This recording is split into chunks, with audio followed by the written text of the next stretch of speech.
Hello, friend. I am so glad that you are here. If you have ever wondered whether God still has a purpose for this season of your life, then you are in the right place because around here, we believe that dreams can awaken, purpose can begin again, and it is never too late to say yes to God. I've had a lot of women ask me, Pamela, I have this dream or this stirring in my spirit and it just won't go away. But what if it's just me? What if I make the wrong decision? What if I step out and God never asked me to? So if you've wrestled with those types of questions or thoughts in your head, you are not alone. Today we're going to talk about how God often speaks, how he confirms his direction, and why you may be much closer to your calling than you realize. Yeah, before God changes things or changes our circumstances, he will often change our hearts. He creates what I call a holy dissatisfaction. And that's not because we are ungrateful. It's because he's preparing something more and new for us to do. So when I talk about this holy dissatisfaction, I'm not talking about being ungrateful. I'm talking about that gentle stirring that says there's something more. And I know what that feels like because I have lived it. Not that long ago, I stood in front of my bathroom mirror with tears streaming down my face, thinking, and I asked, God, how did I get here? How did I get to this place today? I'm facing retirement. I'm coming home tired and stressed out and overwhelmed. I'm grumpy and too tired to spend quality time with my family. My finances look absolutely nothing like I thought they would look at this stage in my life. I was just not satisfied. I spent 40 years in healthcare leadership. I genuinely loved the people that I worked with, mentoring my team and making a difference in the healthcare world. But over time, something began to shift. Hence the staring at myself in the mirror that day. And nothing was really terribly wrong. I wasn't angry. I used to call it burnout, but it turns out it wasn't necessarily burnout. I just could not shake the feeling that God was preparing me for something that I could not quite see yet. And at first, of course, I questioned myself like many people do. I'm just restless. I should be more grateful. But that stirring just would not go away. And looking back now, I realized that it wasn't a dissatisfaction with my career. Like I said, I love the people that I work with. So grateful for the friendships that I made in all those years. The connections, just so incredibly grateful. Now I just know that it was God awakening a new season in my life. So maybe you've asked yourself this question. Well, is this just a good idea or is it a God idea? Is this stirring inside? Is it really from God or is it just something that Pamela came up with?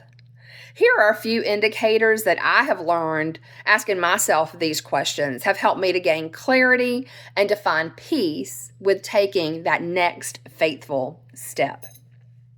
Something that I can't stop thinking about it, and it inspires me, and my imagination goes wild, and I'll think about it, and I'll wake up after having a dream about it. That's a good indicator. You may be on the right track.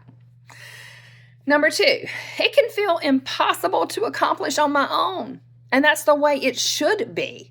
Because only partnering with God can bring these big dreams that we have, these stirrings inside our spirit sometimes.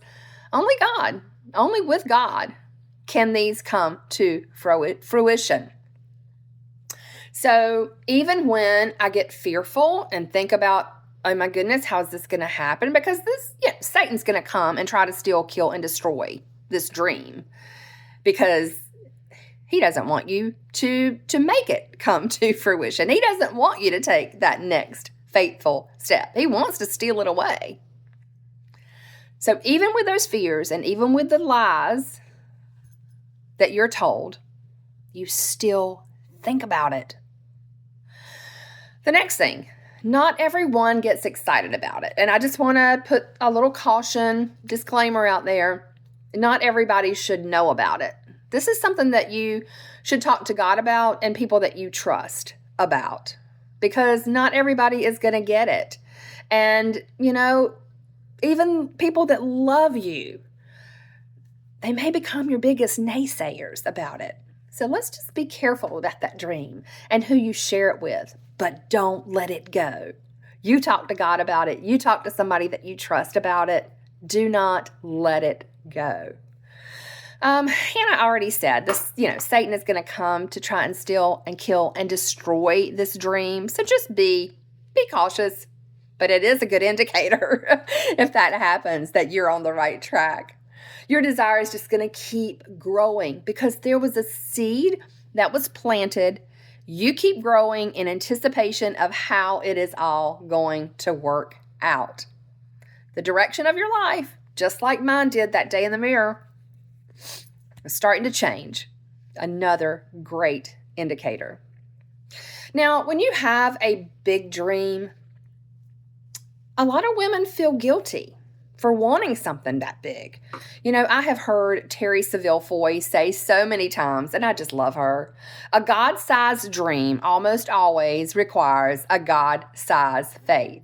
So if your dream feels bigger than your ability, don't shrink your dream, grow your faith. And I'll be honest, there was a season, many seasons actually, when I felt guilty every time that I would spend money or time investing in myself so I could fulfill this dream in my heart. I had spent years pouring into everyone else, and investing in myself just felt selfish. But then God just started changing my perspective, and I realized that I wasn't investing in comfort. I was investing in becoming the woman that He had created me to be so I could better serve others. And yes, I tear up and get a little emotional over that, because once you realize that, things really do start to change. Sometimes what feels selfish is actually stewardship. Let's talk about a couple of other ways that God will confirm your direction. He's never going to contradict His word. His calling is always going to align with His character. And there's going to be a persistent peace. It's not the absence of fear, because there's a reason that God repeats Himself through Scripture so many times. Do not fear, do not be afraid. He knows that we're going to have that fear, but there's a presence of peace that's underneath that fear, just in knowing that you are moving in the right direction. Some of the biggest leaps of faith that I have taken in my life were some of the scariest. I did it with my knees knocking together, and I was so scared. But underneath all those butterflies and those knocking knees, it was a peace in knowing I was moving in the right direction. I wanted to be a mama more than anything else in my life. I was in my late 30s when John and I married. I had had a previous marriage and no children. So when John and I got married, praise the Lord, God brought him into my life. He's an amazing man. We knew that we wanted to have children right away. And so we were married in July. By October, we were pregnant with our first child. But it was in late December, that we found out that that child no longer had a heartbeat. And this scenario repeated itself 2 more times. Then we couldn't get pregnant. We went through infertility testing, we tried in vitro, and there was absolutely no medical reason that we could not get pregnant again. I had these beautiful eggs, and John had really good swimmers. So there was no medical reason that we could not get pregnant. But I had a dream as a little girl of not just being a mother, but being a mother to adopted children. And I knew one day that I wanted to adopt, and John and I talked about this early on. So it didn't take us long to make the decision. It is time to move forward with adoption. And one of the biggest obstacles that face families today is financial barriers to adoption. And it just breaks my heart. But it was a financial barrier for us too. There's been And I just needed, from God, I just needed to know, okay, what's the answer? I need to see the whole plan here because I saw the bottom line. I knew how much it was going to cost. We had decided on international adoption after much research and much prayer.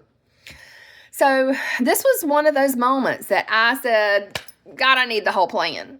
Before I take that first step, I need the whole plan. But instead, he just invited me to take the next faithful step and to trust him one decision at a time. And now we have 3 amazing young men who came home when they were 4, 3, and 2 years old. So I look back from our adoption journey to later transitions in my life, and I can see that he never showed me the whole road. He just simply asked me for the next faithful step.